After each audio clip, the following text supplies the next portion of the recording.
Djali I cili pësoi lëndime të rënda në shtyllën kurrizore gjatë pushimeve në Turqi është në gjendje të qëndrueshme.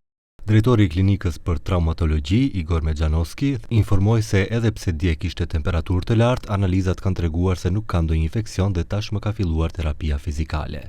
Од денес е почнато да се храни на уста, така да имаме подобрување во општата состојба. Физикалците кои што се наоѓаат во единицата за интензивно лекување веќе почнуваат да работат со пациентот. Sipas Mexhanovskit, lëndime të tilla ndodhin gjatë verës kur, pa kujdes, njerëzit kërcejnë në ujë, ku ekziston rreziku që uji të jetë I cekët ose të ketë gurë, duke shkaktuar lëndime të shtyllës kurrizore, të cilat mund të çojnë në invaliditet të përhershëm apo edhe në humbjen e jetës. Ai theksoi se lëndimet që mund të jenë fatale ndodhin edhe te punëtorët e ndërtimit që punojnë në temperatura jashtëzakonisht të larta.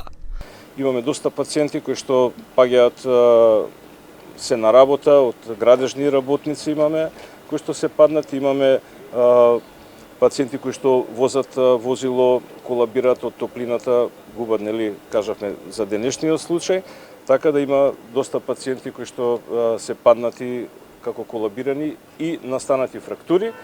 Тоа се повозрастни пациенти. Djali I cili pësoi lëndime të rënda në shtyllën kurrizore ishte me pushime në Kushadasi të Turqisë, ku I nënshtrua një operacioni urgjent. Më pas me avion qeveritar u transferua në vend dhe u dërgua në klinikën për traumatologji.